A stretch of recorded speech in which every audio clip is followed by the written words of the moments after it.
कुंज बिहारी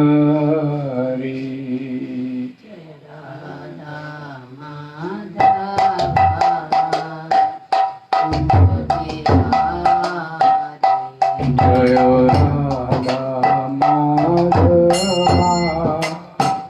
कुंज बिहारी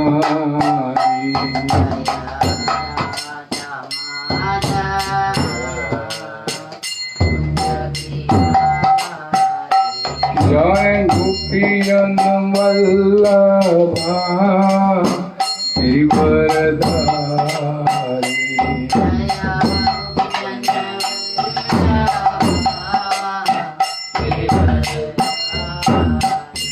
जय गोपीजन वल्लभा गिरिवरधारी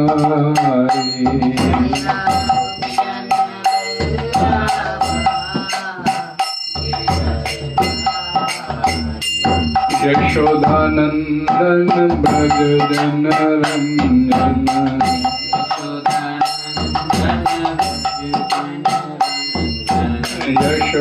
यशोदानंदन ब्रज जन रंजन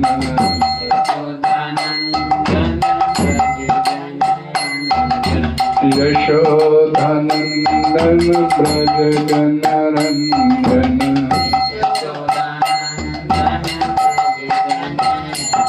यमुना तीरा अनचारी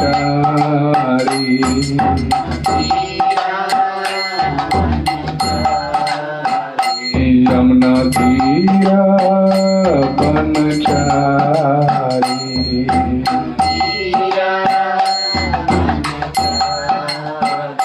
जय राधा माधवा कुंज बिहारी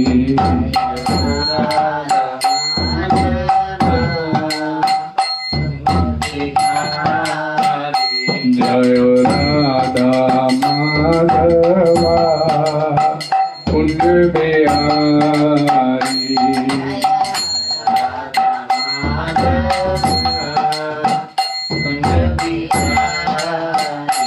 हरे Krishna Krishna Krishna Hare Hare Hare Ram Ram Ram Hare Hare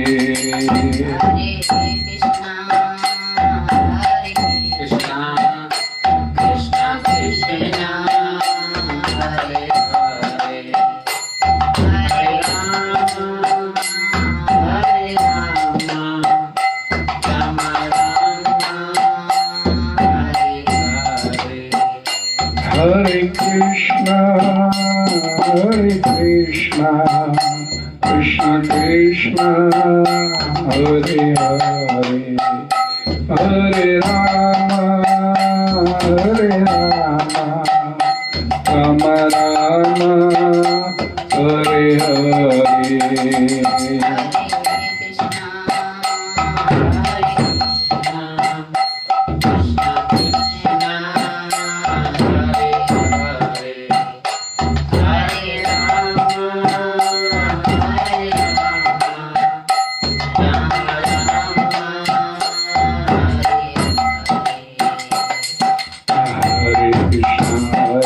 Krishna Krishna Hare Hare Hare Ram Ram Hare Hare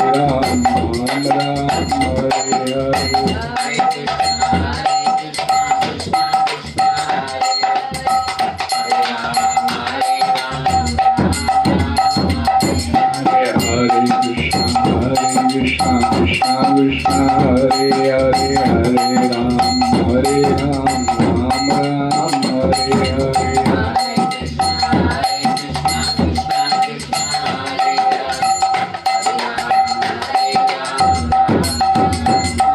Hare Krishna Krishna Krishna Hare Hare Hare Ram Ram Hare Hare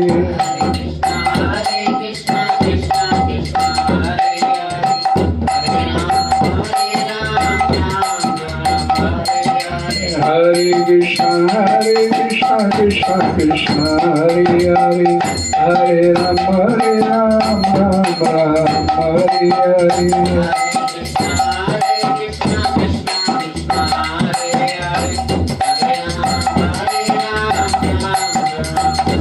Hare Krishna Krishna Krishna Hare Hare Hare Rama Rama Hare Hare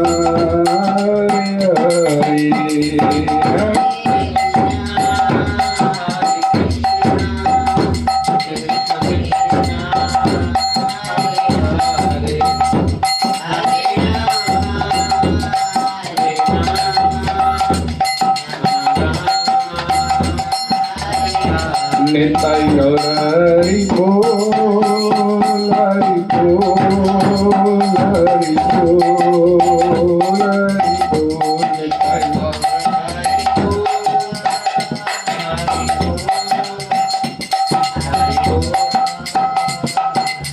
Jaya Jaya Prabhupada Prabhupada Prabhupada Prabhupada Jaya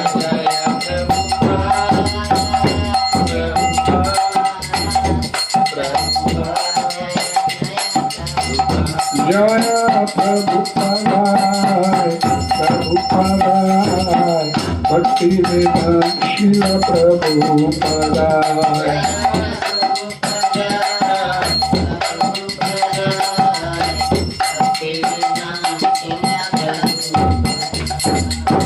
Hari नाम संकीर्तन की जय जगत गुरु श्री प्रभात की जय ओम नमो भगवते वासुदेवाय ओम नमो भगवते वासुदेवाय ओम नमो भगवते वासुदेवाय नारायणं नमस्कृत्यं नरं चैव नरोत्तमं देवीं सरस्वतीं व्यासं ततो जयमुदीरये नष्टप्रायेषु अभद्रेषु नित्यं भागवत सेव्या भगवती उत्तम श्लोके भक्तिर्भवति नष्टकी कृष्णाय वासुदेवाय देवकी नंदनाय च नंदगोपकुमाराय गोविंदाय नमो नमः। हरे कृष्णा। आज 13 जुलाई दिन सोमवार संध्या समय भगवत गीता की इस क्लास में आप सभी का स्वागत है और आप सभी का बहुत बहुत धन्यवाद है। चर्चा करेंगे श्रीमद् भगवद गीता यथारूप। आज अध्याय 7 श्लोक संख्या नंबर 1। श्लोक इस प्रकार है। श्री भगवान वाचा मया आसक्त मना पार्था योगम युञ्जन मदाश्रया असंशयम समग्रम यथा ज्ञास्यसि तत्शृणु। इस श्लोक का हिंदी अनुवाद। श्री भगवान ने कहा, हे पृथा पुत्र, अब सुनो कि तुम किस तरह मेरी भावना से पूर्ण होकर और मन को मुझ में आसक्त करके योगाभ्यास करते हुए मुझे पूर्णतया संशय रहित जान सकते हो। हरे कृष्णा। इस श्लोक का तात्पर्य his divine grace Jagat Guru शील प्रभुपाद जी द्वारा सरल है, स्पष्ट है, ध्यान से सुनने की आवश्यकता है। भगवद गीता के 7वें अध्याय में कृष्ण भावना अमृत की प्रकृति का विशद वर्णन हुआ है। कृष्ण समस्त ऐश्वर्यों से पूर्ण है और वह इन्हें किस प्रकार प्रकट करते हैं इसका वर्णन इसमें हुआ है।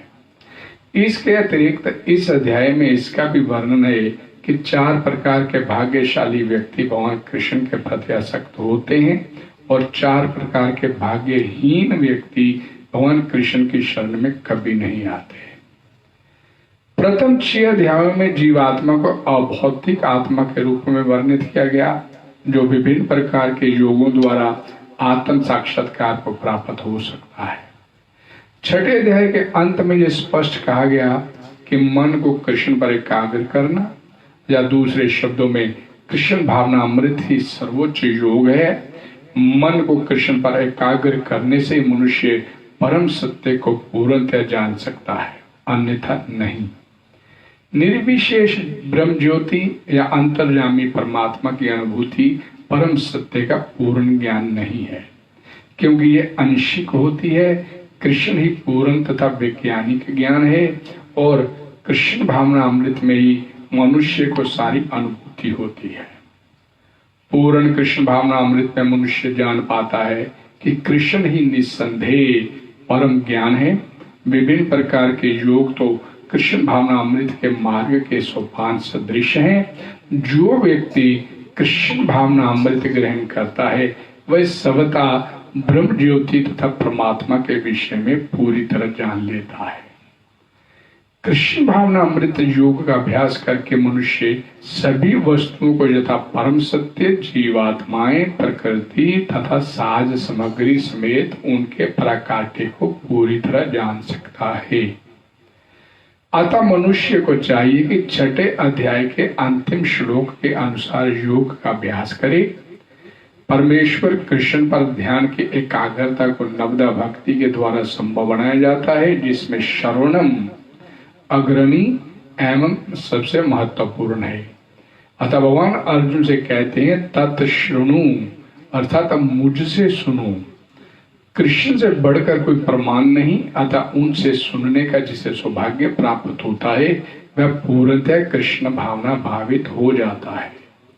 अतः मनुष्य को या तो साक्षात कृष्ण से या कृष्ण के शुद्ध भक्त से सीखना चाहिए, न कि अपनी शिक्षा का अभिमान करने वाले अभक्त से।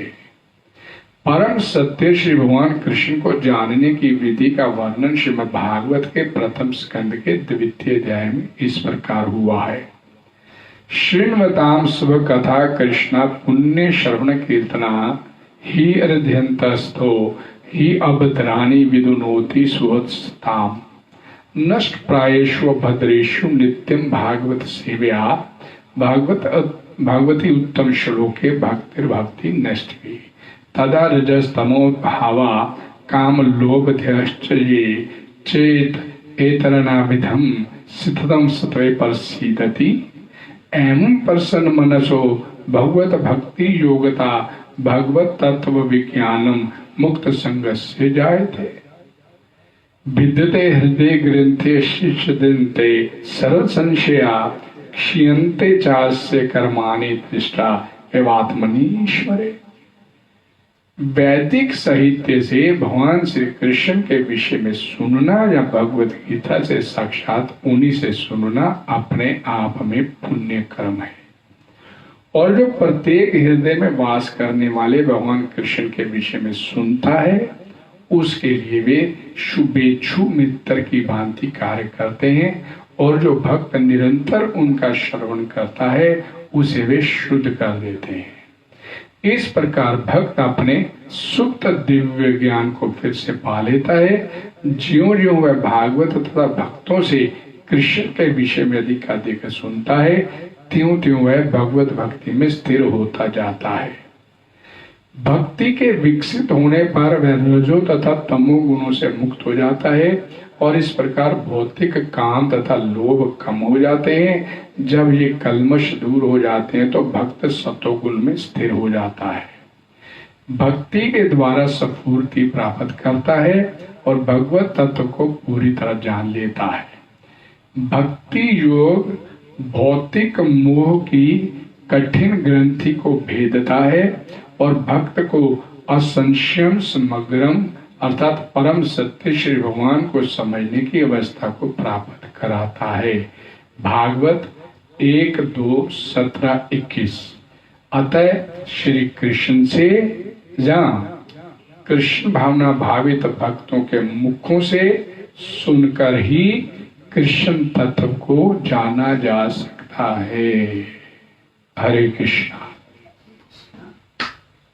ओम अज्ञानतिमिरन्धस्य ज्ञानांजन शलाकया चक्षुर्मीलितं येन तस्मै श्री गुरवे नमः। श्री चैतन्य मनोभीष्टं स्थापितं येन भूतले स्वयं रूपा कदा मह्यं ददाति सपदान्ति। नमो विष्णुपादाय कृष्णप्रेष्ठाय भूतले श्रीमद् भक्ति वेदांत स्वामिनि इति नामिने। नमस्ते सरस्वते देवे गौरवाणी प्रचारिणे निरविशेषा शून्यवादी पाश्चात्य देश धारिणे। मांछा कल्पतरुभ्यश्च कृपा सिन्धुभ्येव च पतितनां पावनेभ्यो वैष्णवेभ्यो नमो नमः। जय श्री कृष्ण चैतन्य प्रभु नित्यानंद श्री अद्वैत गदाधर श्रीवासादि गौर भक्त वृंद।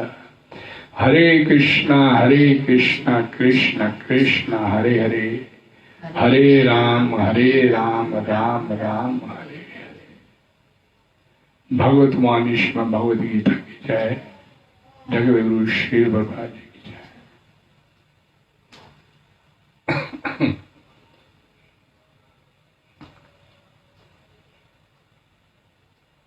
भगवान बोलते हैं, श्री भगवान वाचा।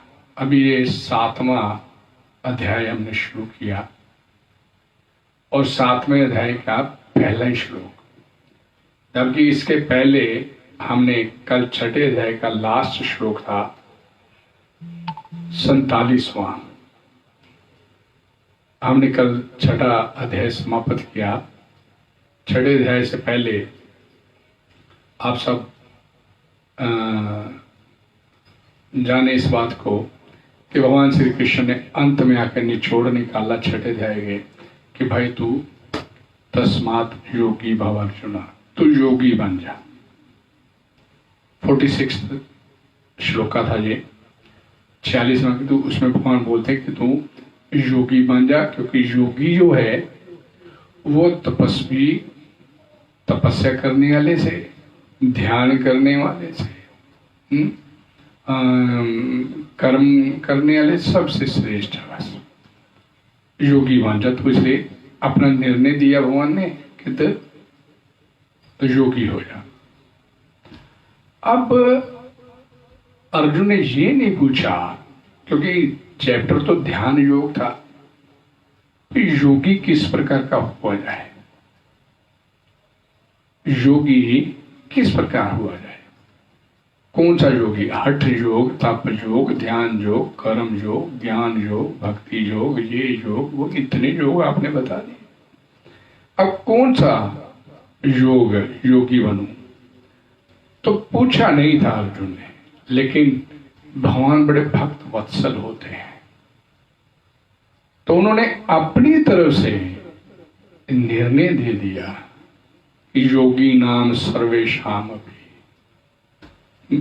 जिसका मन गतेनंतरात्मना, और साथ में श्रद्धावान, जो श्रद्धा के साथ मेरी पूजा करता है। स में युक्त तमो मता, सर्वोच्च योगी वो है। भगवान ने अपना निर्णय दे दिया कि भक्ति योगी ही सर्वोच्च योगी है। निर्णय दिया भगवान ने। यहाँ प्रभुपाद जी ने अपने तात्पर्य में बोला कि भक्ति योगी ही, यानी अर्थात कृष्ण भावना अमृत में अपना जीवन यापन करने वाला ही सर्वोच्च योगी है। अब देखिए, ध्यान जो खत्म हो गया, अर्जुन की क्वेरी खत्म हो गई। अर्जुन की क्वेरी के बावजूद भी भगवान ने उसको ये भी बता दिया कि सर्वोच्च योगी कौन सा है, तो ये भी बता दिया। अब अर्जुन की क्वेरी भी खत्म हो गई। लेकिन देखिए कि भक्तों को जब भक्तों के साथ अपनापन भगवान के साथ अनुभव करता है कि भगवान मेरी देखिए सारी इतनी बातें हो रही हैं, मेरे जितने डाउट दूर हो रहे हैं, भगवान इतना अपनी तरफ से भी बता रहे, मैं पूछ भी नहीं रहा तो भी भगवान मेरे सारे संशय दूर कर रहे। तो भगवान भी दूसरी तरफ भगवान भक्त से ज्यादा वत्सल हो जाते हैं। अब अर्जुन के पास क्वेरी कोई नहीं है, लेकिन अर्जुन को भगवान ने अपनी तरफ से आप बोलना शुरू कर दिया। ये 7वां अध्याय, अगला 6 से 7वां। और अर्जुन ने भी तो पूछा नहीं। अब लेकिन भगवान क्या कहते हैं कि श्री भगवान वाचा मया सक्त मना पार्था योगम युंजन मदाश्रया असंशयम समग्रम माम यथा ज्ञासी तत्शृणु। अब भगवान अपनी तरफ से शुरू हो गए। इतना भक्त वत्सल ऐसे मेरे भगवान कि मैं पूछा नहीं और अब अपनी तरफ से बताना शुरू किए। तू मेरे बारे में सब कुछ जानना चाहता है तो ले मैं तेरे को बता रहा हूं।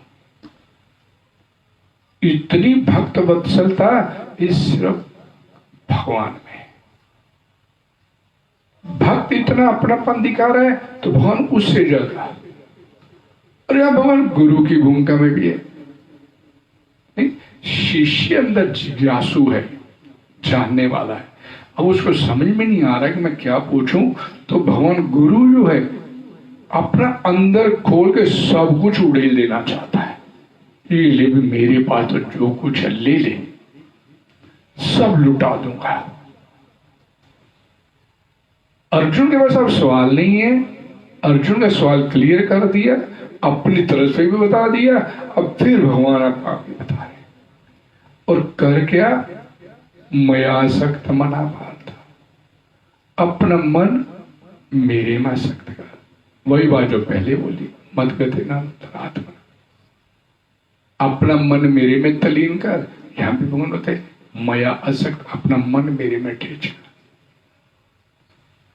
और साथ क्या कहते हैं, योगम युंजन मताश, अपनी भक्ति का योग युंजन, भक्ति का अभ्यास करते हुए मेरे आश्रय में, मद आश्रय, मेरा आश्रय ले, संसार का नहीं।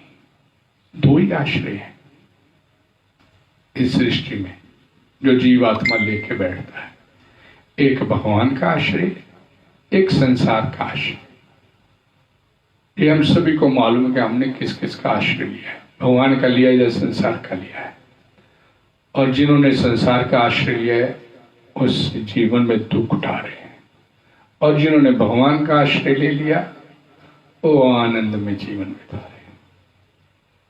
तो यह भगवान अपनी तरफ से बताना चाहते हैं, तुम मेरे बारे में जान।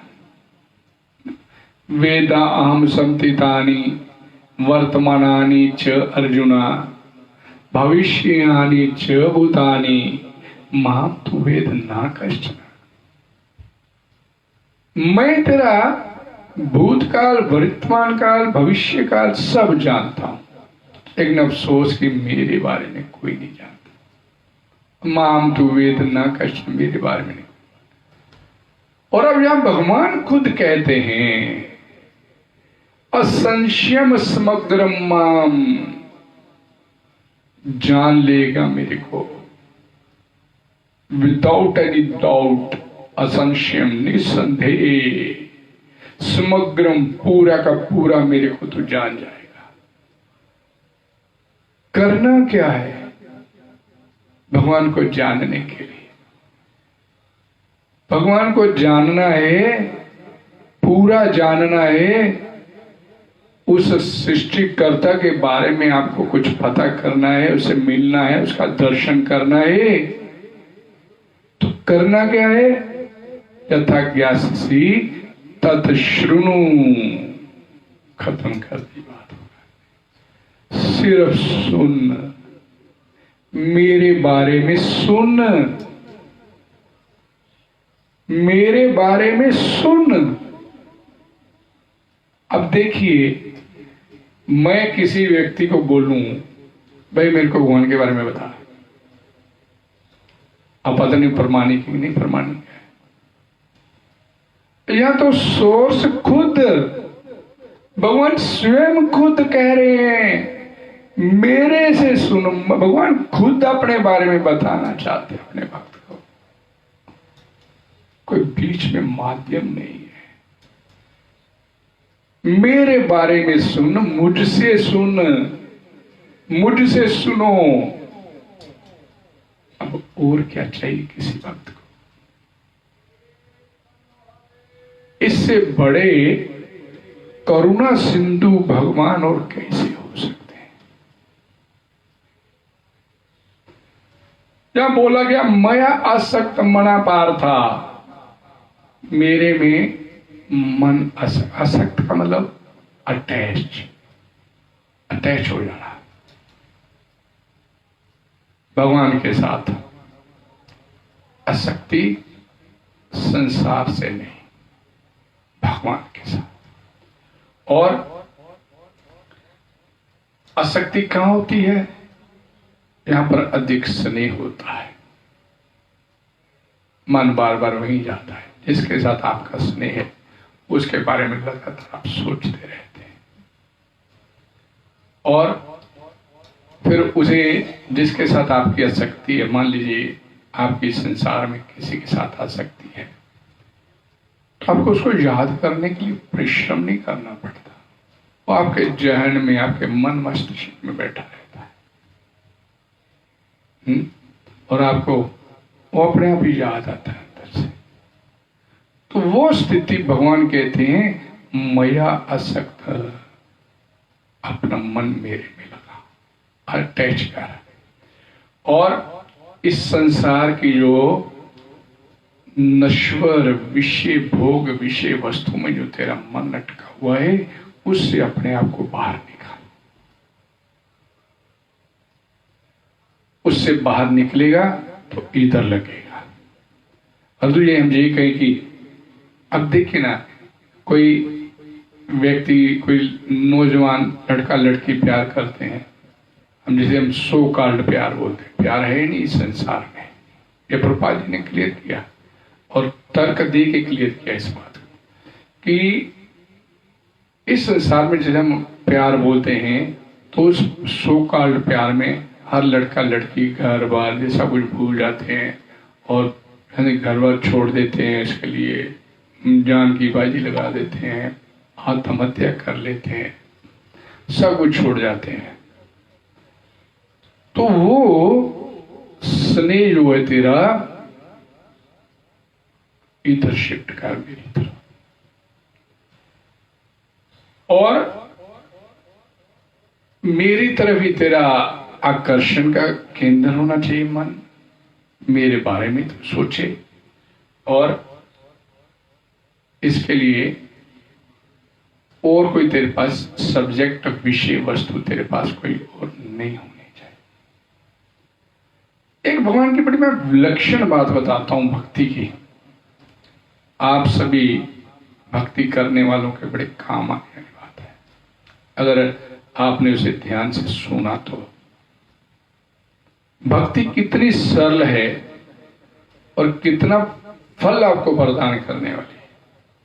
बोले भक्ति अहेतु की होनी चाहिए, लेकिन भक्ति अहेतु की होनी चाहिए, लेकिन भक्ति का प्रभाव बताना चाहता हूं मैं आपको।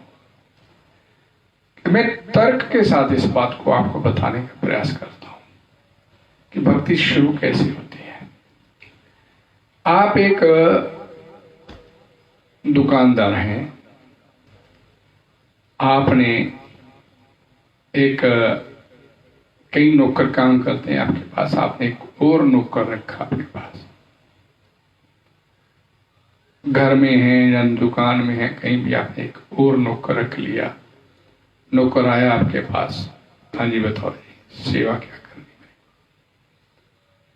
सेवा कुछ नहीं, बैठ भी तेरे को बताते हैं। बैठ गया, सारा दिन बैठा रहा, मालिक ने कोई काम नहीं दिया उसे,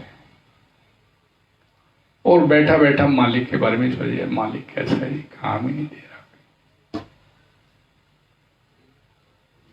वो देख भी रहा है, बिजी बहुत है मालिक, मालिक भी देख रहा, बैठा हुआ अच्छा भी देता हूं कोई काम। सारा दिन बैठा रहा, वो मालिक के बारे में सोचता रहा, और मालिक उसको देख रहे हैं, अपने काम में बिजी है, उन्हें समय नहीं मिल रहा, फुर्सत नहीं मिल रही, इसे काम क्या दे। और जब संध्या हुआ, शाम हुआ, जाने का समय हुआ, हाँ जी मैं जाना चाहता हूं, मेरे को पैसे दे दीजिए आज। अब मालिक ये कहे, मैं तेरे को काम तो कोई करवाया नहीं, पैसे कैसे देता हूं? आपके कहने पे तो बैठा हुआ था, सर ये ले पैसे। उसको पैसे दे दिए। अब इस बात को लॉजिकली समझने का प्रयास कीजिए।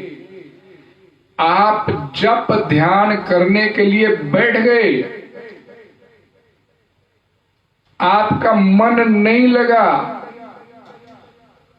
आप उस भगवान श्री कृष्ण की माला का जाप करने बैठ गए, आपका ध्यान नहीं लग रहा, लेकिन आप बैठ गए, आपकी भक्ति का अकाउंट चालू हो गया।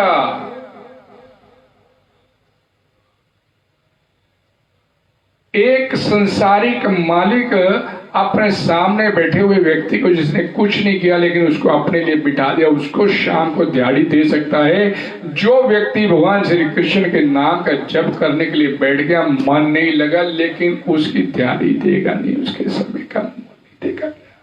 भगवान एक संसारिक व्यक्ति से क्या गुजरा क्या? आपका अकाउंट शुरू हो गया। आप बैठ गए, माला हाथ में पकड़ लिया, तो आपका अकाउंट शुरू हो गया। ये भगवान की भक्ति का एक बड़ा विलक्षण। अब बैठ गए हो, उसके लिए बैठे हो, जरूर आपका ध्यान रखेगा। इतना भक्त वत्सल भगवान, और फिर उसकी नौकरी चाकरी करने में आपको कठिनाई,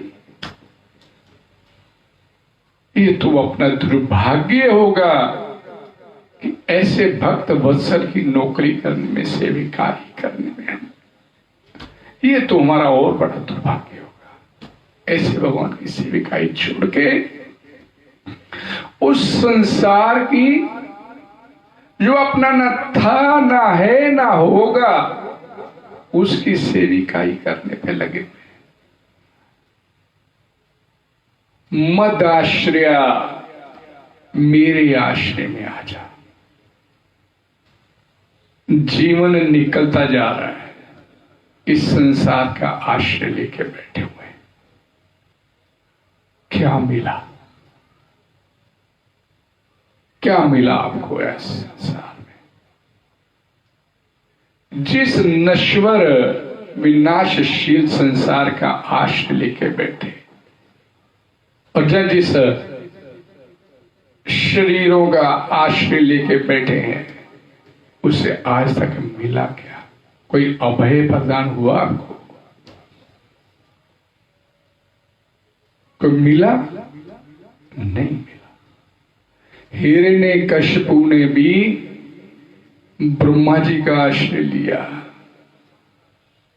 और ये सोच के बैठ गया कि मैं तो अब अमर हो गया, और ब्रह्मा जी खुद अमर नहीं तो उसको अमरता का वरदान कहां से दे सकते? ब्रह्मा जी नहीं दे सकते इस सृष्टि के प्रथम जीव, तो इस संसार का जिसका आश्रय हम लोग बैठे हैं, लेके बैठे हैं, तो क्या प्राप्त कर लेंगे उससे?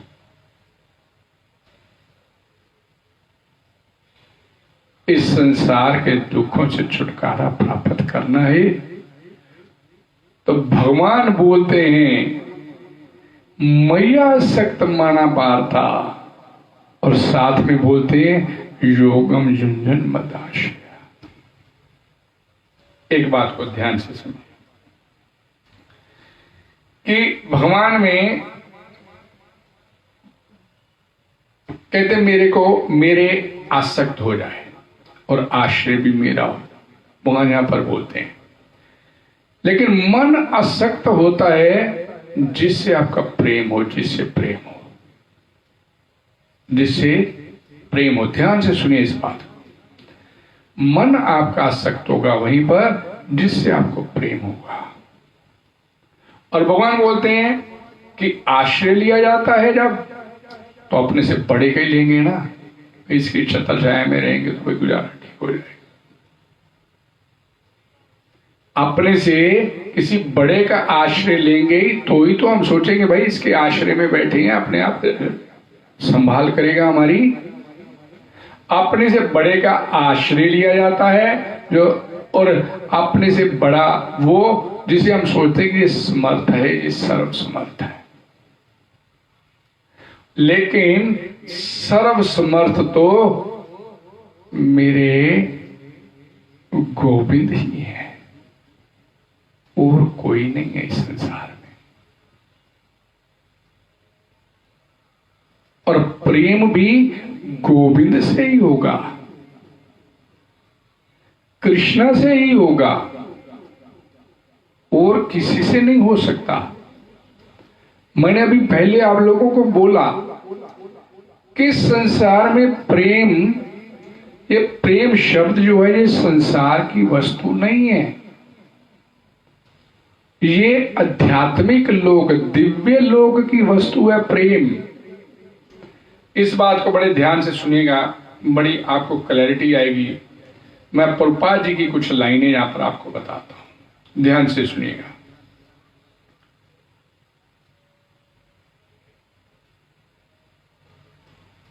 भगवान की सेवा करना, भगवान की सेवा सबसे पहले के और सबसे बड़ी होती है सुनने से, भगवान के बारे में सुनने से। और भगवान की सेवा का फल क्या होता है? आपने भगवान की सेवा किया, भगवान के साथ अटैच हुए, तो वो अटैच होने से आपको उसके फल के रूप में क्या मिलता है? प्रेम, भगवत प्रेम। प्रेम शब्द ऐसा है जो प्रायः स्त्री और पुरुष के मध्य के संबंध को व्यक्त करने के लिए प्रयुक्त किया जाता है। ये स्त्री है, ये पुरुष है, ये आपस में प्रेम करते हैं। किंतु प्रेम एकमात्र ऐसा शब्द है, प्रभुपाद जी बोलते हैं, ध्यान से सुनिए, जिससे भगवान कृष्ण तथा हम जीवों के बीच के संबंध को समुचित ढंग से व्यक्त करने के लिए वास्तव में प्रयुक्त किया जाता है। अर्थात जिसे हम इस संसार में प्रयोग करते हैं स्त्री और पुरुष के बीच संबंध प्रेम का, वो वास्तव में इसका सही जो इस्तेमाल है भगवान कृष्ण और हम जैसे जीवों के मध्य में जो भगवत प्रेम, जो हमारे में प्रेम है, भगवान की भक्त प्रेम और हमारा भगवत प्रेम, ये इसके लिए वास्तव में प्रयुक्त किया जाना चाहिए। भगवत गीता में जीवों को, हम जीवों को प्रकृति कहा गया है, स्त्री लिंग, और प्रकृति जो है स्त्रीलिंग शब्द है, और भगवान को सदैव परम पुरुष या सर्वोपरि पुरुषवाचक व्यक्तित्व कहा जाता है। प्रभुपाद जी बोलते हैं यहाँ पर। इसलिए भगवान तथा जीवों के बीच का प्रेम लगभग पुरुष तथा स्त्री के बीच के प्रेम जैसा ही है। अतएव भगवत प्रेम ईश्वर प्रेम शब्द अत्यंत उपयुक्त है। लॉजिकली समझिए इस बात को। हमारे को ये शरीर मिले हैं, ये प्रकृति से मिले हैं, हम प्रकृतिवाचक हैं, और पुरुष एक ही है, परम पुरुष जिसे बोलते हैं, पुरुष एक ही है, भोक्ता परम भोक्ता एक ही है। हम स्त्री स्वरूपा हैं और हम भगवान भोक्ता हैं, हम भोग्य हैं। भगवान की प्रेमा भक्ति भगवान के विषय में श्रवण करने से प्रारंभ होती है। भक्ति, प्रेम भक्ति जो है कैसे पनपती है? भगवान के बारे में सुनने से। यही बात जहां पर इस श्लोक में भगवान श्री कृष्ण स्वयं बोलते हैं, तत्शृणु, मुझसे सुन। भगवान के बारे में सुनने से आप किसी स्त्री से प्रेम करते हैं, किसी औरत से प्रेम करते हैं, तो आपके मन में हमेशा उसके बारे में कोई बात हो, बड़ी ध्यान से सुनते हैं, उसको अटैचमेंट होती है, और जितना जितना सुनते हैं उस स्त्री के बारे में और अटैचमेंट होती है। लेकिन वो अटैचमेंट टेम्परेरी होती है। 6 महीने, साल, 2 साल बाद सब खत्म, खलास, संबंध खत्म। ये संसार है, कोई अपना नहीं। देखने में सब अपने हैं, लेकिन अंदर से कोई अपना नहीं। और भगवान अंदर से भी बाहर से भी आपके अपने हैं।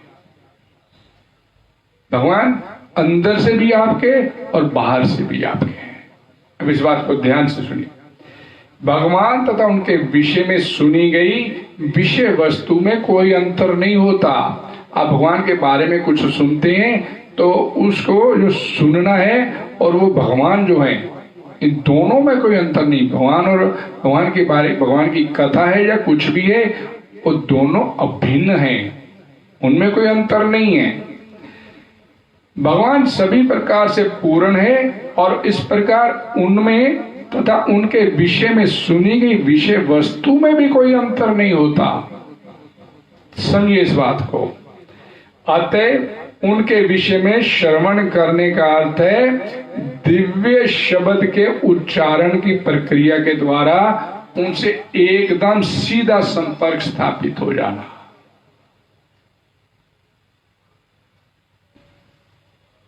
भगवान के बारे में बोला गया कोई शब्द आपका भगवान के साथ सीधा सुनने मात्र से सीधा संपर्क जुड़ जाता है।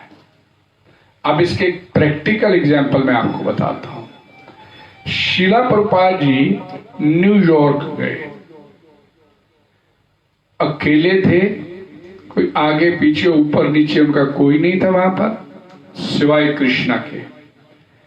और फिर उन्होंने एक पार्क में बैठ के हरे कृष्णा महामंत्र का कीर्तन अकेले बैठ के पेड़ के नीचे करना शुरू किया कि प्रचार करना है।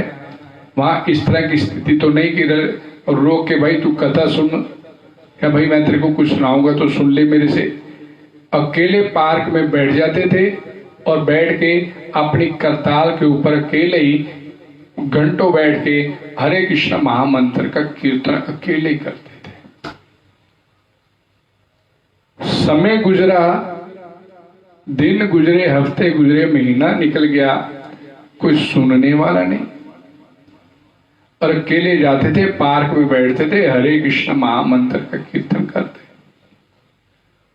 और फिर कीर्तन करते करते आंखें बंद, नेत्र बंद, सीधा भगवान के साथ संपर्क जुड़ा हुआ कि मेरे को बोल कीर्तन रहे हैं, लेकिन भगवान से पूछ रहे हैं साथ में अपने मन से कि मेरे को यहां पर आपने भेजा है तो जरूर कोई पर्पज होगा। आपकी मर्जी के बिना पत्ता नहीं हिलता, तो मैं यहां पर आया हूं आपकी मर्जी के बिना थोड़ी आया हूं।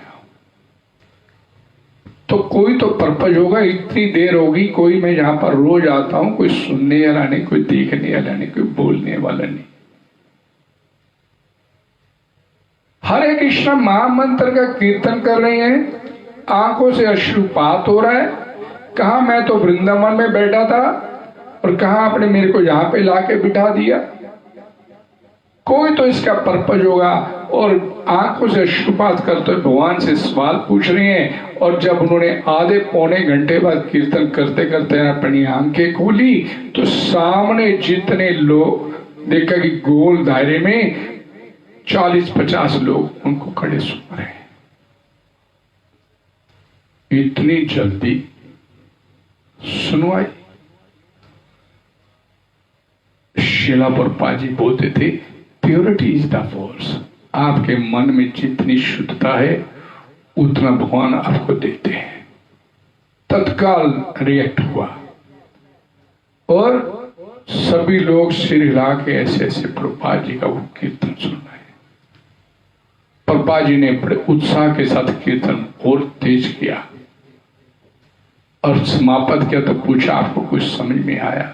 नहीं, समझ में नहीं कुछ आया। अब उन लोगों को हरे कृष्ण महामंत्र का क्या पता? तो फिर खड़े क्यों, सुन क्यों रहे हो?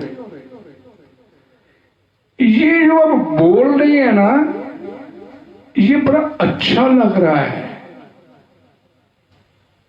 ये जो हरे कृष्ण महामंत्र बोल रहे हैं, ये बड़ा अच्छा लग रहा है। क्यों अच्छा लग रहा था उन लोगों को? उनको तो ज्ञान ही नहीं था। क्योंकि ये शब्द जो है भगवान या भगवान के बारे में बोला गया कोई भी शब्द भगवान से अभिन्न है, वो अंदर तक आपके पहुंचता है। क्योंकि अंदर भी आपके वही बैठा है आत्मा। आप आत्मा हो, परमात्मा आपके साथ बैठा है और आपकी बात को सुन भी रहा है। गोलोक रे प्रेम धन हरि नाम संकीर्तन, ये इस धरा की वस्तु नहीं है भगवान का नाम। ये हरे कृष्ण महामंत्र, हरे बोलिए, कृष्ण बोलिए, राम बोलिए, नरसिंह बोलिए, ये इस धरा के नाम नहीं है। ये जीवात्मा के, ये अपनेपन के सूचक हैं। लेकिन ये अपनापन हमारे को क्यों महसूस नहीं होता? क्योंकि हमने इस नश्वर संसार को अधिक महत्व दे दिया। और जहां प्रभुपाद जी बोलते हैं कि ये दिव्य शब्द ध्वनि इतनी प्रभावशाली होती है कि वह उपरयुक्त समस्त संसारिक प्रभावों को दूर करके तुरंत उनका ऊपर अपना असर दिखाती है। उन लोगों से श्रील प्रभुपाद जी ने पूछा, बैठो मैं आपको सुनाता हूं इसका मतलब।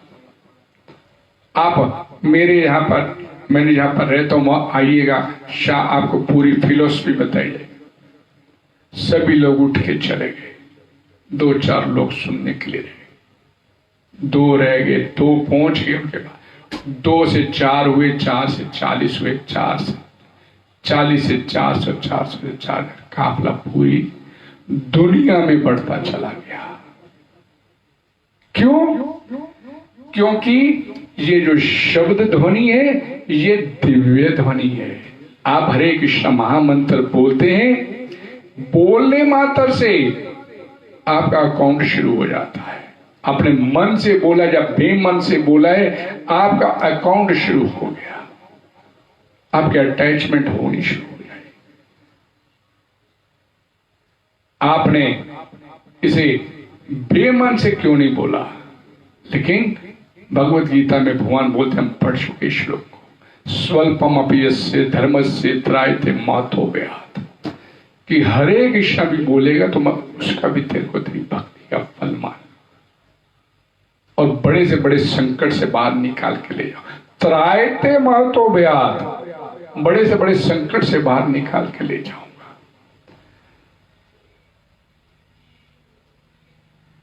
ध्यान से सुनिए इस लाइन को, कि जीवात्मा इस संसारिक संगति के कारण ये इतने रिश्ते नाते जोड़ लिए, बना लिए हम लोगों ने। एक मकड़ी के जाले की तरह अपने इर्द गिर्द जाला बुन लिया। इस संसारिक संगति के द्वारा एक प्रकार की जटिलता, एक उलझन उत्पन्न कर लिया हमने, अपने इर्द गिर्द एक जाला बुन लिया। और संसारिक देह के जो भ्रमित ये बंधन, इनको वास्तविक तथ्य मान लिया कि भाई ये माता ही असली है, ये पिता असली है, ये भाई असली है, ये बहन असली है, ये मकान असली है, दुकान असली, इन्हीं सब कुछ असली मान लिया, सब कुछ।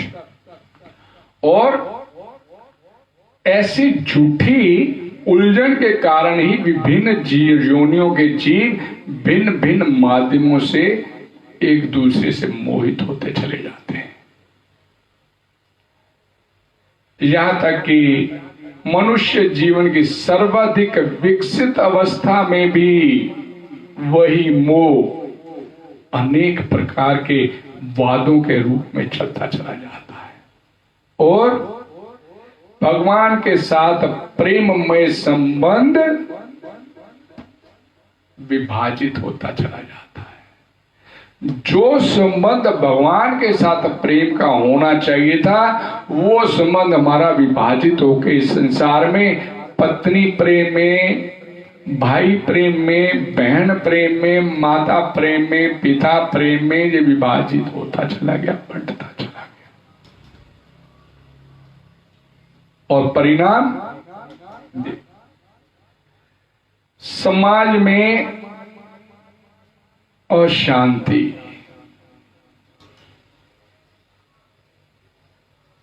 फैलती चली गई।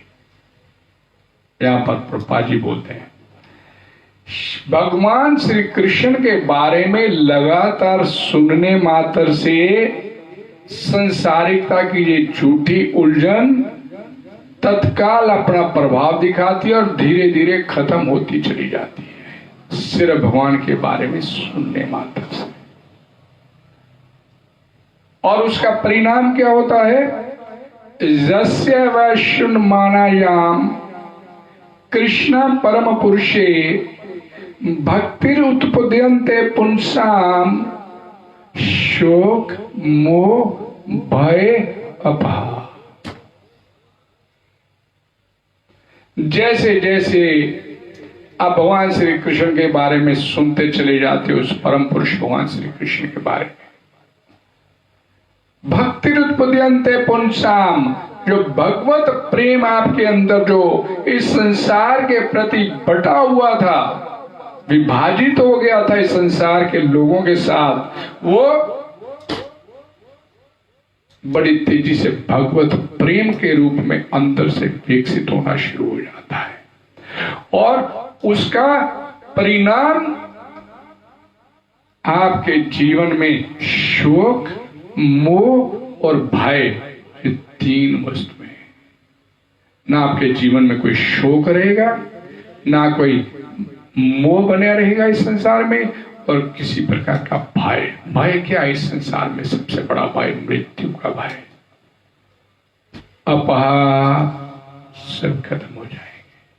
ये भगवत प्रेम का मापदंड है कि अगर आपके अंदर ये शोक मोह भय खत्म हो गया, इट मीन्स आपके अंदर भगवत प्रेम विकसित हो गया। अगर भगवत प्रेम विकसित नहीं हुआ तो आपके अंदर शोक मोह भय भी खत्म नहीं हुआ। ये वास्तविक मापदंड है आपकी भक्ति का।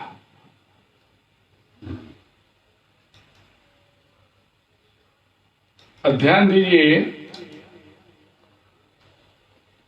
भगवान बोलते हैं असंशयम समग्रम मां, मदाश्रय हो गया, मया सक्त मना हो गया, योगम जुंजम मदाश्रय।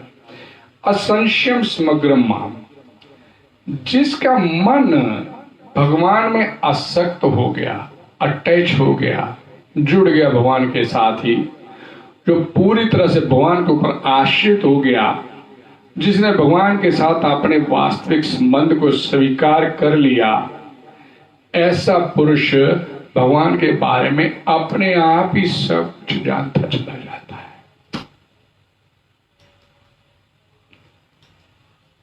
एक बड़ा प्रभावशाली मंत्र है श्रीमद् भागवतम पुराण का।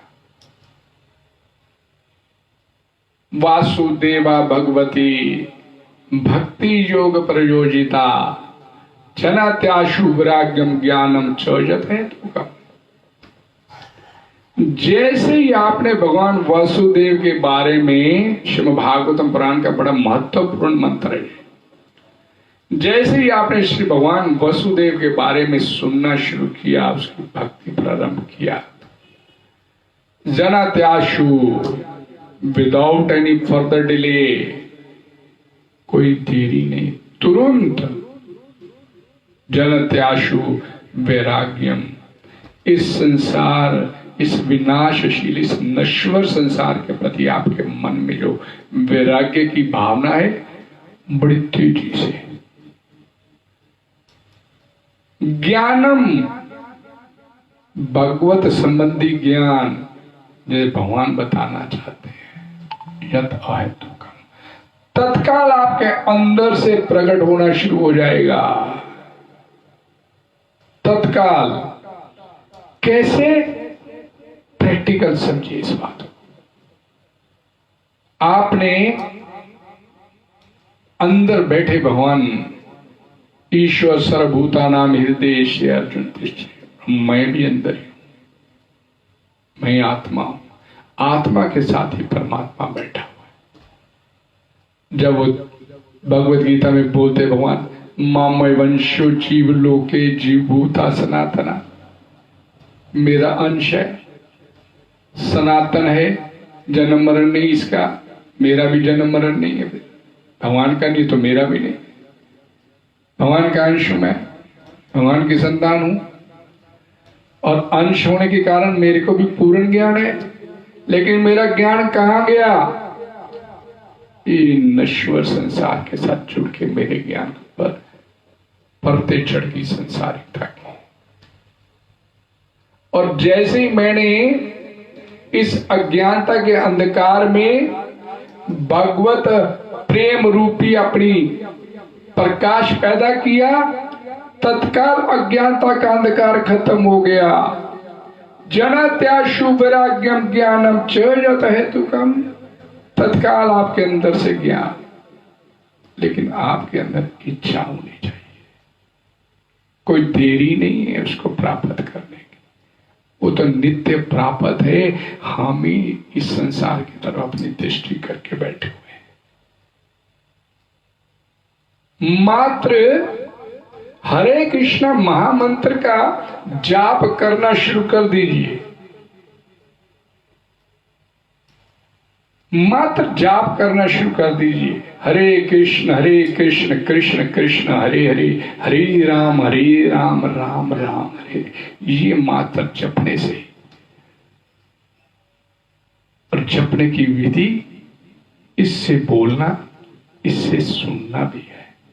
देखिए, तत्काल अज्ञानता की परतें आपके अंदर से सब हटती चली जाएगी बड़ी तेजी के साथ, और वो भगवत प्रेम अंदर फूट पड़ेगा जो आपके अंदर पता नहीं कितने जन्म जन्मांतरों से सुप्त अवस्था में पड़ा हुआ था, और एक शाश्वत आनंद की तरफ आप अग्रसर होते चले जाएंगे। भगवान अपने भक्त की बात कहते कहते थकते नहीं, ये तो आप जानते ही हैं। क्योंकि इसीलिए तो भगवान ने यहाँ पर अर्जुन के कहे बिना ही अपनी तरफ से सारा कुछ ज्ञान देना शुरू कर दिया। इतना उनके अंदर प्रेम उमड़ आया कि अर्जुन इतना, लेकिन हम बोलते ना इसी अध्याय में आएगा आगे कि 4 प्रकार के लोग मेरी तरफ आते हैं। अर्थार्थी, जिज्ञासु, ज्ञानी। जिज्ञासु बोलते हैं अर्जुन को, जिज्ञासु बोलते हैं उद्धव को। अब अर्जुन जिज्ञासु है, जानना चाहता है, मन से जानना चाहता है, तो भगवान उसके बिना पूछे अब अपना अंदर जो कुछ उनके पास उठेल देना चाहते हैं। ये मेरा बच्चा इतना प्यासा है, पूरी प्यास इसकी बुझा देनी आज, अपने से भी मैं दूंगा इसको सारा। वो वाली स्थिति भगवान की। यथा ज्ञाससि तत् शृणु, जिस प्रकार से भी तुझे, यथा में जिस प्रकार से भी चाहता है उसी प्रकार से सुन, लेकिन सुन मुझसे सुन तुम, मैं सुनाने। अब भगवान से बड़ा अधिकारी सुनाने वाला कौन हो सकता है? सीधा भगवान ही अपने बारे में बताना चाहते हो। अभी हम पूछेंगे, किसी को बुला के पूछेंगे, भाई तू जानता है उस पुराने व्यक्ति को, भगवान को जानता है, भगवान के बारे में बता सकता है? ये तो भगवान आगे खड़े हो गए, मैं तेरे को अपने बारे में सारा कुछ। और कैसे कहते हैं? यथा ज्ञाससि, जिस प्रकार तू चाहता है उसी प्रकार से मैं तेरे को सुनाऊंगा, लेकिन तू सुन मेरे से। कि सुनने से ही प्रभुपाद जी क्या बोले कि नवदा भक्ति का सबसे प्रथम अंग, नवदा भक्ति का सबसे प्रथम अंग श्रवणम कीर्तनम विष्णुपाद स्मरणम, विष्णुपाद सेवनम स्मरणम अर्चनम वंदनम दास्यम साख्यम आत्म निवेदनम। 9 अंग लंबा भक्ति है। प्रहलाद महाराज जी बोलते श्रीमद् भागवतम पुराण। और प्रथम अंग श्रवणम, सुनना। और प्रभुपाद जी तो विशेष करके बोलते हैं कि ये सबसे महत्वपूर्ण और सबसे शक्तिशाली अंग है भक्ति का, नवधा भक्ति। इसके माध्यम से तो महाराज परीक्षित पार हो गए। सुना ही ना उन्होंने 7 दिन, और बड़े मनोयोग के साथ सुना। वो व्यक्ति इस कथा के माध्यम से भागवतम अपने आप में कितनी परिपूर्ण है कि बताती है कि वो व्यक्ति जंगल में शिकार खेलने के लिए गया और 1-2 घंटे की प्यास नहीं सहन कर सका और शमिक ऋषि के गले में मृत सांप डालने वाला जैसा कृत्य कर दिया। वो अलग बात है कि भगवान की व्यवस्था थी, सारा कुछ भगवान की कृपा से हो रहा था। भगवान ऐसा कुछ उत्पन्न करना चाहते, लेकिन ये बताना चाहता हूं कि 2 घंटे की प्यास सहन नहीं कर पाया तो शमिक ऋषि के गले में सांप डाल के आ गया जैसा कृत्य कर दिया, और बदले में उनके पुत्र श्रृंगी मुनि ने 7 दिन के अंदर मरने का शाप दे दिया। और उस शाप को परीक्षित महाराज ने अंगीकार किया, स्वीकार किया और अपना राजपाट अपने पुत्र जनमेजय को सौंपकर गंगा के किनारे आकर बैठ गए, जहां पर फिर भगवान की व्यवस्था से शुकदेव गोस्वामी जी ने उन्हें श्रीमद् भागवतम पुराण का श्रवण करवाना शुरू किया। और जब 5 दिन हो गए लगातार दिन रात भगवान श्री कृष्ण के बारे में सुनते हुए, भगवान की कथाओं के बारे में सुनते हुए 5 दिन बीत गए, तो शुकदेव गोस्वामी महाराज परीक्षित से कहते हैं कि राजन, 5 दिन लगातार दिन रात तुम मेरे से कथा श्रवण कर रहे हो, अब मैं भगवान श्री कृष्ण के बारे में आगे कथा करने शुरू जा रहा हूं, तो उससे पहले शुरू करूं, आप कुछ ग्रहण कर लीजिए, कुछ खा लीजिए, कुछ पी लीजिए। तो वही परीक्षित महाराज जो 2 घंटे की प्यास से नहीं कर पाए थे, वहां क्या कहते हैं शुकदेव गोस्वामी को कि अब जैसे जैसे भगवान की के बारे में कथाएं का मेरे को श्रवण पान करवाते चले जाते हो, मेरे अंदर से ये भौतिक संसारिक भूख प्यास अपने आप ही खत्म होती चली जा रही है। मेरे को भूख प्यास की बात नहीं कीजिए, कथा और सुनाइए, इसका पान करवाइए मेरे को, कथा का पान। देखिए कितना मंगल करने वाली भगवान की कथा है कि 5 दिन की भूख प्यास खत्म, और कहीं और सुनाइए और सुनाइए। ये कथा का प्रभाव है, भगवान की कथा का प्रभाव है कि संसारिक भौतिक जितने भी हैं समाप्त होते चले जाते, लेकिन सुनने वाली मानसिकता महाराज परीक्षित जैसी होनी चाहिए। इसी अध्याय में आगे श्रील प्रभुपाद जी बताएंगे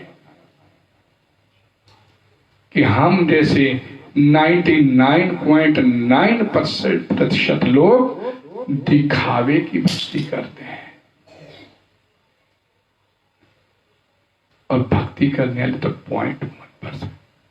और ये बात प्रभुपाद जी तो आगे जाके बताएंगे, भगवान श्री कृष्ण ने उनसे पहले ये बात बोलते, आगे चर्चा करेंगे। तो यहां पर भगवान के बारे में सुनने मात्र से ही जीवात्मा का कल्याण होता चला जाता है। इसमें एक जो प्रभुपाद जी ने श्रीमद् भागवतम पुराण के प्रथम स्कंद के 2 अध्याय के ये 5-6 श्लोक यहाँ पर बताए थे, ये अपने आप में बड़े महत्वपूर्ण है। पता चलता है कि सिर्फ भगवान के विषय में सुनने मात्र से जीवात्मा का कल्याण, अर्थात भक्त को असंशयम समग्रम अर्थात परम सत्य श्री भगवान को समझने की अवस्था को प्राप्त करा देता है। इसलिए भगवान श्री कृष्ण से यहाँ पर भगवान शिला प्रभुपाद जी इसलिए इसी बात के ऊपर बल दिए कि जो छठे अध्याय का लास्ट श्लोक जो हमने कल पढ़ा था कि उसके अनुसार अपने भक्ति योग का अभ्यास करें, मन को भगवान में तल्लीन करके, जैसे यहाँ पर भगवान आज बताते हैं, आसक्त करके और भगवान का आश्रय लेकर, बुद्धि का, इस संसारिक बुद्धि का आश्रय नहीं, भगवान का आश्रय लेकर भगवान के बारे में सुनिएगा, जीवन एक शाश्वत आनंद की ओर बढ़ता चला जाएगा। कृष्ण से बढ़कर कोई प्रमाण नहीं, अतः उनसे सुनने का जिसे सौभाग्य प्राप्त होता है वह पूर्णतया कृष्ण भावना भावित अर्थात भगवत प्रेम में डूबता चला जाता है। हरे कृष्णा हरे कृष्णा कृष्णा कृष्णा हरे हरे, हरे राम राम राम हरे। भगवतवाणी श्रीमद् भगवद गीता की जय, जगत गुरु श्री प्रभुपाद जी की जय। आप सभी का बहुत बहुत धन्यवाद। हरे कृष्णा। किसी प्रकार का कोई सवाल हो या कोई क्वेरी हो, कोई संशय हो, कोई डाउट हो, वो मेरे को फोन पे भी संपर्क कर सकता है। फोन नंबर मैंने इसमें अपने दिया हुआ है, आप फोन नंबर पे बात कर सकते हैं। हरे कृष्णा। धन्यवाद आपका।